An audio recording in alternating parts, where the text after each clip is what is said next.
కాకినాడ సూర్యారావుపేటలో వేంచేసి ఉన్న శ్రీ బాలత్రిపుర సుందరి అమ్మవారి దేవాలయంలో ఉపాలయంగా ఉన్న శ్రీ గణపతి స్వామివారికి వినాయక చవితి పురస్కరించుకుని నిర్వహించిన గణపతి నవరాత్రి మహోత్సవాలు అత్యంత వైభవంగా ముగిశాయి. ఈ గణపతి ఉత్సవాలు పురస్కరించుకుని గత 9 రోజులుగా నిర్వహించిన గణపతి హోమం పూర్ణాహుతి కార్యక్రమం సోమవారం నిర్వహించారు.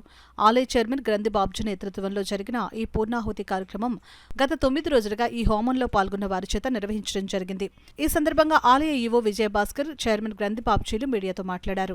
ఈ కార్యక్రమంలో భక్తులు పెద్ద సంఖ్యలో పాల్గొన్నారు.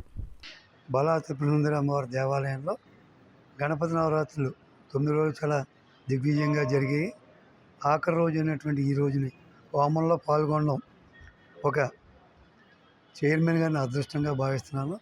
ఈ 9 రోజులు ఇంత దిగ్విజయంగా జరిపించినటువంటి మా పురోహితులందరికీ కూడా పేరు పేరున అభినందనలు తెలియపరుచుకుంటూ రేపు 3వ తారీఖు నుంచి నవరాత్రులు 9 రోజులు కూడా దిగ్విజయంగా జరగాలని, అమ్మవారి ఆశీస్సులతో దీన్ని సక్సెస్ చేయాలని చెప్పేసి మాకు ఉన్నటువంటి అధికారాలు కాదు కానీ ఆర్డర్ మా శాసనసభ్యుల వారి కోరిక మేరకు దిగ్విజయంగా జరిపిస్తామని చెప్పేసి భక్తులందరూ వచ్చి అమ్మవారిని దర్శించుకుని క్షేమంగా వెళ్ళాలని మనస్ఫూర్తిగా కొన్ని కోరికలన్నీ నెరవేరాలని చెప్పి కోరుకుంటూ సెలవు తీసుకుంటాం. కార్యక్రమంలో భాగంగా ఎవరైతే పాల్గొని ఉన్నారో వారందరికీ కూడా ఈ రోజున పూర్ణాహుతి కార్యక్రమంలో భాగంగా పూర్ణాహుతి కార్యక్రమం ఇప్పుడే మా ఆలయ చైర్మన్ ఉన్నటువంటి శ్రీ గ్రంథి బాబ్జీ గారి నేతృత్వంలో పూర్తిగా చేయడం జరిగింది.